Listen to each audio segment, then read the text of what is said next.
not to be superficial and frivolous, guys, because the most important thing that we should all be focusing on right now is finding better ways to use our technology to limit global warming and destruction of environments and eliminating a lot of senseless, useless jobs and driving back and forth and finding better ways to get to communal forms of expression and entertainment and other things.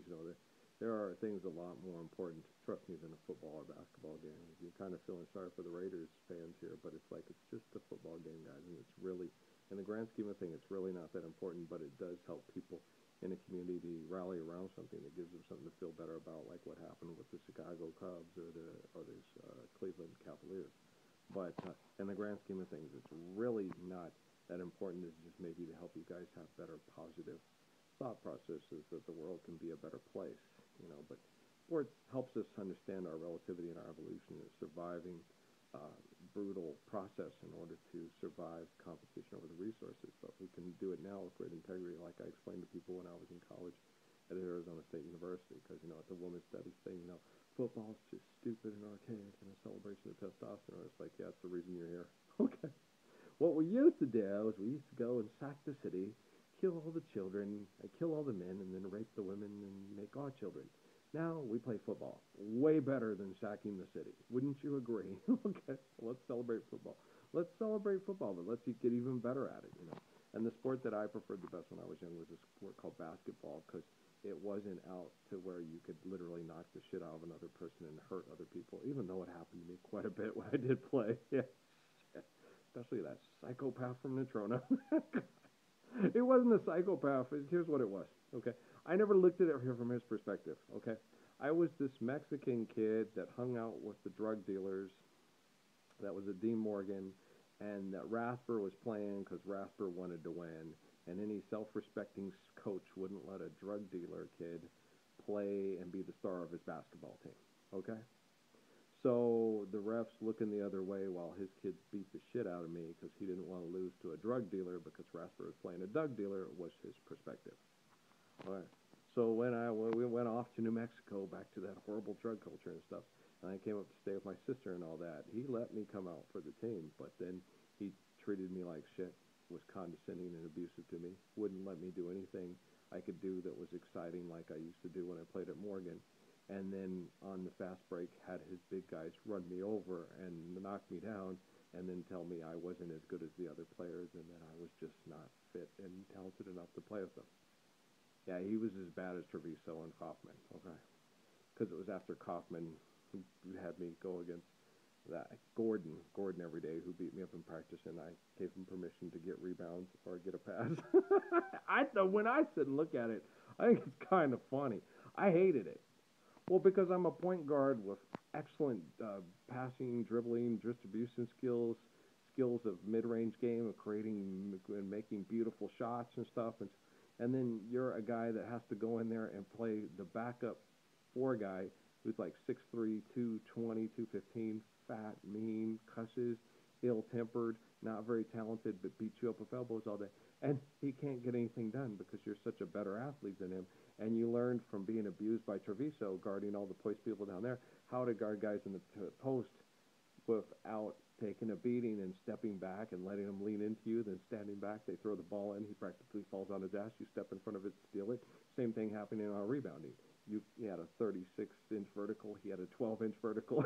So you know what I mean? So you just sit there, let him push you around. Then he moves. The rebound comes off. You step out of his way. He falls on his ass. You jump up and get the ball. And he used to get him pissed off all the time. And then I'd sit there and think, okay, Kaufman's got to keep me on the team and play me. Paul knew I was going to get cut, but I'm thinking, no. I mean, I'm doing everything he asked, just like with Treviso, and I'm doing better. So I should be able to play. And you should notice, I mean, I'm actually getting rebounds, denying the post, and not letting this big guy get any rebounds. And all he does is beat up on me all day in practice, cuss. And because he can't get anything done. I mean, you have a point guard now who's better than your point guard, who passes better, shoots better, and creates better, but can also guard a 6'3", 215-pound guy in the post and not let him get any rebounds or get any entry passes. I mean, what better than that? It's like, I was like, this should be this idiot's wet dream. No, And he cut me and said I was a cocky, arrogant son of a bitch who, like, he told my mom, these kids watch the NBA and then they think they can do the things that these guys do in the pros. And that's the worst thing they could ever do. And then, yeah, it's funny. The first time I ever went to against Bel Air versus Las Cruces, and Zeke Williams, who was 6'2", jumped center against 6'10" Paco Larson and out jumped him by about a foot because he had a 48-inch vertical.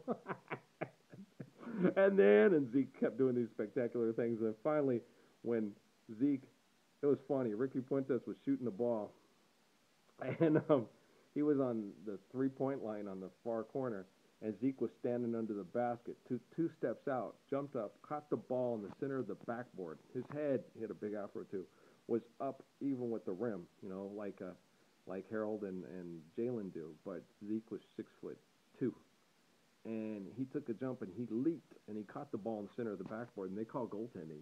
And even Ricky didn't believe it. He was just shaking his head, go, God, I've never seen anything like that. And that's when I jumped up and yelled right across the gym, hey, Whitey, somebody needs to tell that kid he can't do that. And he, shut up, smart ass. It's like, well, at least one of us here has something smart on us. That's what I did.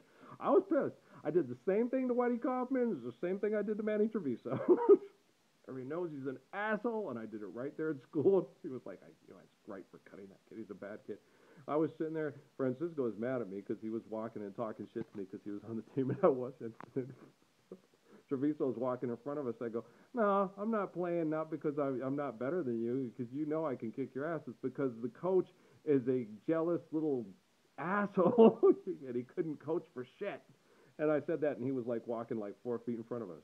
Because I was like, what I had to lose? I already got kicked off the team for passing the ball to the different team. So then I finally just was able to tell him exactly how I felt because I was tired. That man abused me for months.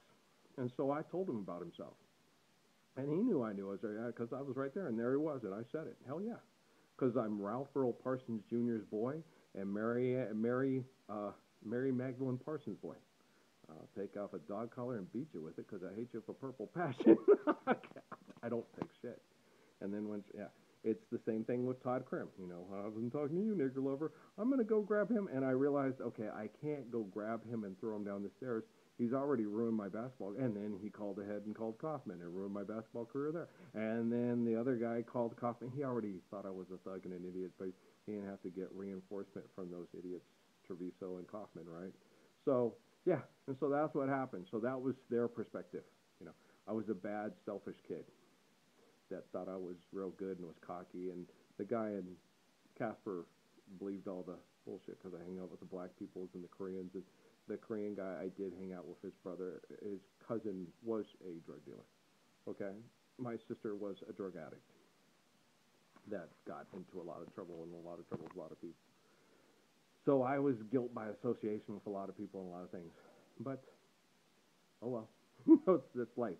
I wasn't meant to be a basketball star. I wasn't meant to be an actor. I wasn't meant to be a comedian, a singer, or a dancer, or a Broadway star. I was meant to be the man that helps save us from acting like we're intelligent, faithful people like Lord Jesus Christ, but actually being intelligent, faithful people like Jesus Christ. So when we act in the future, this is stuff we used to do instead of stuff that we do. Okay?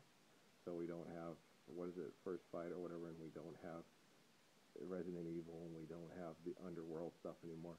That, it's gonna, the way we entertain ourselves is gonna change drastically, okay? Because you're not gonna be sitting there like in Live by Night or whatever and stuff, that Ben Affleck movie where you go together and get a bunch of priceless antiques and start blowing them up to make an epic picture about gangsters back in the 40s. Because people are gonna say, why are you gonna do that? Well, find a way to use CGI to do it. Or why don't you voice the animation to it instead of waste the resources to replicate it so we can see what it was like to shoot each other up in a gangster lifestyle and blow up classic automobiles. Well, you don't even want to put the petroleum product in the classic automobile and blow it up and insult all the people in Arabia because you had to mass murder their relatives in order to get the archaic means necessary to put that film together. I correct guys like Ben Affleck and help them make better guys, and Leonardo DiCaprio to help them make better guys like myself and do to Krishnamurti. I'm excellent at it. I want them to be better men so they can be better for my women. Okay? I love you. Our women. All right. Love you guys. Peace.